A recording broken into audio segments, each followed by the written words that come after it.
Welcome to our championship edition of Timoteo TV. With me today, I have Berto the Body right here representing the Texans this year. We have Leo, don't know how we made it to the championship, but we here, Moda, and we got Chris, didn't make the playoffs, Panthers this week. Hey guys, this should be a very interesting game. Yeah. You have a team that's been playing at peak level all year long, undefeated. Don't know how many teams, I believe maybe only one team has maybe done it before, gone all the way through the whole year and won the championship. And then you have the surging Cowboys, who people have underestimated since game one and have continued to improve, led by, it has to be great coaching over there, and players are starting to develop. This should be an interesting game. Let's talk a little bit about how they got here. Leo, you guys played the Lions last week. Come from behind, down, I believe, 18-6. Just in your mind, real quick, what happened in that game? What did your players do in order to overcome that deficit and win? We've been in this situation all year. If you look at some of our games, we were down 14-0, we came back and won. We were down 12-6, we came back and won. We were down 19-6, we came back and won. So this was, this situation wasn't new to us. The regular season had prepped us for this moment, and that's all I kept telling my kids, how we've been here before. And, the moment that, they started making the simple things, that is part of the flag football game, which was just catching the ball and pulling flags, because that was hurting us early in the beginning. We had small mistakes. Some calls didn't go our way early, but as far as like just pulling flags and catching the ball, it was really huge. And when we started to do that, and when we started to row, what separated us from the Lions was that we've been in that situation all year long, and the Lions only lost one game. So when the table started to turn and we were catching momentum, no one stepped up as a leader as far as players on their team. It started like they all started to, it was like the domino effect. Gotcha. One went down, they all started to go down. So are you a big believer in momentum? Because I've seen it in so many games, so many playoff situations. You even see it professionally when the team has momentum, it kind of excels them to a whole nother level of play. Do you agree with having that momentum on your side? Yeah, momentum is huge. And you look at the two teams that are in the championship, momentum is huge. I mean, the Colts have probably the biggest sideline, this year. And they every time momentum is going their way, it's hard to compete with that sideline, When all, my alumni shows up to our games, then we have a pretty decent sideline as well. And momentum helps, on the sideline, from the players to the coaches to the fans on the sideline. Who has the biggest Momentum sideline is huge. this week? You got some people coming out? We're calling everybody. You calling everybody? Everybody has to come out. Gotcha. So, you had the Cowboys coming from behind and shocking the Lions. A lot of people felt the Lions were the favorite going in. They looked like the favorites in the first half. They just were did they score in the second half? One time, right? They scored only one time in the second half, and was not enough to come back and win. Hey, Chris, break down a little bit of that Cardinals and Colts game. The Colts, if they wanted to make a statement, they did that very well. Right. Getting a donut in the game before going to the championship and the Final Four is amazing. Yeah. And I think what I liked about it the most was the Colts' attitude when they did it, because they weren't boasting, rubbing it in their face. I mean, if you look at Jose, he looked like he just lost the game. He looked so focused. He's just like, there's nothing to cheer about. There's nothing to smile about. We got another game, So I think that's something different about the Colts that I've seen this year than I've seen in the past. A lot of times they're talking so much crap that but this year there's not as much. They have a different focus. They have something on their minds. They want to win this whole thing. The Cardinals, I think their Urban Bowl was the week before. I think they were so shocked to be there. They fought hard. I think it was a good team. They had a good season. They should be proud of themselves. They're just overmatched by the Colts. Gotcha. Now let's look at the offensive side of the ball here, and let's start comparing these two teams going in. Let's take down, I guess, one of the most important, if not the most important position in the game. Let's talk about quarterbacks here. You have Eric, who is in his rookie year at quarterback, and not his rookie season, but is coming in playing. This is his first playoffs. He's undefeated so far in the playoffs. And then you got Jose, who's looked like, a man amongst boys. It's been easy for him, you can say, this year. It's just clicked. He's got it. He's definitely the best quarterback in the league this year, going against Eric here at quarterback. Alberto, why don't you break down a little bit these two quarterbacks and who do you think has the edge? And then I'll pass it to you guys. Well, I'm gonna have to give it to Jose, man. He came in this year as leader. Well, go ahead. I'm sorry. I'm gonna have to give it to Jose. He came in as a leader. Um, but Eric, he's hot right now, so I'm gonna have to.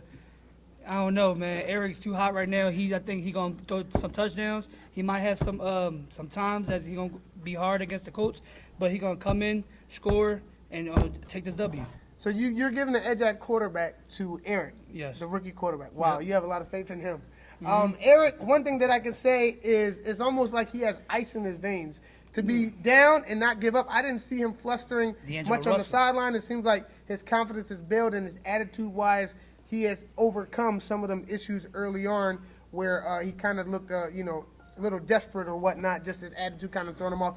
Leo, you're very familiar with both of these two quarterbacks. Who do you give the edge to here?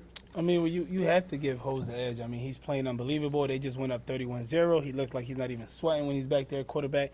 I mean, it no matter who you put back there to go get him. I mean, no one can get by that blocker. I mean, he's making it look too easy. He leads the lead in touchdown, so he's hot all around when it comes to who you're going to give the edge to. I mean, who has more touchdown passes? Who has his team undefeated? You have to give it to Hose when it comes at the quarterback play. Definitely. And Chris, what is your quick break Yeah, on I this, mean, man? when I looked at Eric actually I saw a different Eric than you saw. At the beginning of the game, he was flustered. Oh, He gotcha, threw one of the gotcha, worst gotcha. passes I've ever seen. It Yeah. wobbled like a duck, and I think it threw him so far out, and he was so bummed and depressed. He went off away from his team, and and I went to him. I said, "Look, you know what amnesia is?" He said, "No, amnesia is mean you forget." You go out there, you throw an amazing touchdown, you forget it. You go and do the worst pass you ever throw, you forget it. And you've got to forget it. Don't worry about all this stuff. Get out there and just play each game and play with everything you got. And there was a turn, and I think he went back in and he really showed himself, that just because you're down even a touchdown or two, don't let it, and that's the thing. We talk about momentum. If they can get momentum against the Colts, it'd be one of the first times this entire year. They've been down at all this year, So I think for him, he's got to stay the course because the Colts are going to come out strong.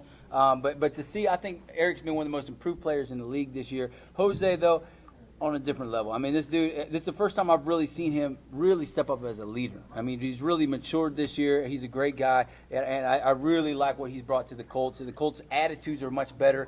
I mean, as a team, they're winning, and they're winning as a team, and I like them. So it seems like the majority of you guys have it. We have one here kind of leaning towards the hot hand here in Eric. What about you? Me, I'm gonna have to say, I mean, the edge. I mean, if you look at it. I mean, Hose. This is what he's wanted to do all year: is get to this Urban Bowl. And this is what he's done. I mean, he has a stronger arm. He's a little bit more accurate. I think one thing that's underrated is his vision. His vision and his ability to throw on the run kind of separates him a little bit. He's a little bit more mobile, even though he doesn't really use his legs a lot to run. He's more comfortable kind of throwing and kind of dealing, with using that strong arm. I think Eric is put in a system that's helped him learn, and has helped develop him this year. I think he has turned into, a top 6 quarterback in this league where he did not start at that position early on. But I have to give the edge to probably the Colts over here. I don't know how Berto over here is giving the edge over the quarterback over at Eric. But I think Reminds me of me. that Eric is definitely getting better, and I'm not going to underestimate the kid. I give the edge to the coach, but I'm not going to underestimate the kid. Now let's talk. We talked about quarterback. Let's talk about their weapons. Let's talk about the receiving core now. Now for the coach, you have Eski. Yep. You have Namdi. Yeah. You have Harry. I guess maybe he might be rookie of the year. Hands down. You have Don, who a lot of people who underestimate Don. He can block anybody for however long, and he does it legally. And he's a big target in the middle of the field. You can catch, too. Yeah, absolutely. You also have, sometimes coming out Jay. You know what I mean? You get these little dump off catches, and then you kind of have even Jose gets everyone involved. Even CJ caught a touchdown You see him on like last 5 week's weeks. game. And Yes. Kasim, too. So all these teams, they have weapons. I mean, and that's just to say the coach. Now, when you go to the Cowboys, their leading receiver has to be Kayshawn, I would say. He makes plays for them every single week that keeps them in games, all right? Then you also had Cameron make an incredible catch this last week in the end zone, but sometimes he can be a little bit inconsistent. If he can hone in on them catches and not drop the ball, it's scary because the kid has crazy athletic ability. And then, so I guess, just going in, you also have Qua, for the Cowboys. You have Barack center, solid in the middle, almost similar to kind of Don a little bit in that game. And then, we're forgetting about Noah. Noah's also a guy who continues to make kind of great plays. And then you have Carlos, who has emerged as one of the most improved players in this year's league. So, Bert, I'll let you go first here. Looking at these two receivers, you were a quarterback yourself. Who do you give the edge to? Out of who? Out of the Colts and the Cowboys in the championship game. Well, yeah, the Colts. So just think The of Cowboys. yeah. My thing is this: the Cowboys have a lot of sleepers in their team. Everybody on the Colts are just. Oh, we all know Namdi, Esky. Like you have to understand. Like this kid Carlos, he's number 84. If you don't know him, he's a spark plug. When he get hot, he get hot. I'm telling you right now. He's gonna be going against Harry. He's gonna be Table ain't do 19. Yeah, go Huh? ahead, Table. Oh, I'm sorry. Yeah, mess He's up. going to be going against Harry. He had 24 catches, and Harry got 19 catches. So the fact that's probably the best duo I'm going to be wanted to see the whole game. So even with the superstars over here on the Colts and all pub, you're saying that the hot receivers over the guys that are working harder, you're saying are the Cowboys, you're giving them the edge here? Yeah, I'm giving an edge here on this. Wow. one. So we got already Berto here agreeing with the Cowboys. Hey, Leo, why don't you break it down a little bit here? I mean, you got you definitely have some athletes. If people don't understand or they haven't seen it by now, I'm sure this past week they saw some of these weapons I kind mean, of. absolutely. I mean, both teams have weapons. You know, you have Harry out there sneaking out every other play. How does the little kid even get that far back there? I mean, I feel like the counts have been a little fast this year, and this kid is 60 yards down the field. He's running, man. Is he running from the sideline? Is he starting at the line of scrimmage? Starting at the slot. Yeah, reading football. Right next to the hiker. Right. Slot. Yeah. Reading the football. And he's starts just deep post. sneaking out He there runs every a deep time. post. You know, and that's why he possibly could be hands down rookie of the year the way he's been playing all Right. season long. Then you have Esky, you know, who started to make a name for himself about 2 years ago, and then this year, you know, he's been balling. I mean, doesn't have the ball as much as he did last year, but that's because Hose has improved as a quarterback, you know. But Esky is a phenomenal wide receiver. Definitely, still you know? probably their number one. Yeah, 41 catches, absolutely. 10 touchdowns this year. He is their number one receiver. And then you have Nandi, you know, who came back. You know, he's a great asset as well. You know, makes a lot of plays. Maybe if he shuts up more and plays more, Right. you know, he could do a lot more on the field. But he's definitely talented as well. Then you have Jay, you know. Everyone underestimates Jay because he's like yay big, but you know, blame it on his parents, the Toledo family. Right, right, the genes. Yeah, Toledo. But Jay comes out there and makes plays every week. I mean, he can catch the ball. Hands underrated. Definitely a good kid. But you know, the boys, you know, are talented just as well. You know, you have Mike that no one speaks of because they don't know who he is. Right. Mike comes out and makes plays every week, and you know, he can catch the ball. One thing we learned is the kid got an arm. I think he threw one pass, and the kid got a little rocket of an arm, Yeah, you do. which surprised me. But yeah, he's been making plays every single week, and it's been going untalked about. You know, I think he's definitely been under the radar for sure. He's a spark plug of your defense. I think, in my opinion. He make plays. He make talking plays on offense both here. sides of the Here we go. ball. Yeah. And then you have Cam. You know, if Cam could sit there and be consistent, he would definitely be a huge factor in his game. You know, he just needs to hold on to the ball. Other than that, you know, we need Cam to come out and produce more for us. You know, Noah is very passionate. You know, I've said it a million times in front of people. I'll say it again on national Timoteo TV. If we had a draft with Timoteo and I had the first pick, I would pick Noah. You know, I love the way the kid plays. He can compete with anybody. He can jump with anybody in the league. You know, and you can use him, you know, in many different ways. In whatever position you would need to use Noah. Noah is a talented kid. You know, he just doesn't have the stats, you know, to prove it behind it. But if you look at him on the field, he was always making plays. Then you have Kayshawn, who, you know, he's one of the fastest kid in the league, and he just seems to make plays week in and week out. I don't think no one realizes that Kayshawn has 60 catches, He leads the 9 league. touchdowns. Yeah, He leads the lead in going into catches this this year. Whether you want to say he's dump off or not, whatever it is, if He's you need him to scoring. catch a deep ball, catch dump off in the middle, Kayshawn will do it. You know, but both teams, you know, definitely have weapons. You know, but if you're gonna ask me which group I'm gonna take my boys. I'm never gonna sit there and go against them. Gotcha. Hey, Chris, just real quick, Yeah. man. What, you know, Well, when you I'll look tell at you this, what, just see I what mean, you got. whereas the Colts have Jose as the team leader, Noah is the leader of the Cowboys. He moved from being a good player last week to last game becoming a great player.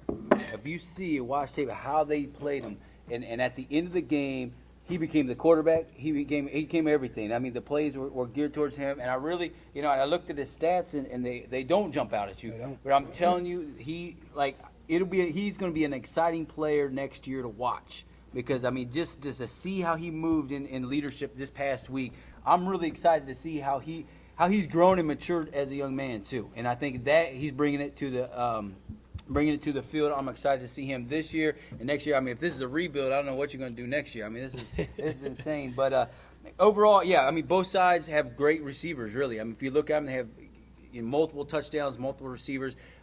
This is there's not going to be a 31-0 game. This is going to be a good game. It's going to be both sides going at it, some momentum. But I really think it's going to be interesting is watching Jose and Noah and watching how they react to each other through the win, through the loss, the whole thing, and how they're able to keep their composure. I think it's going to be exciting.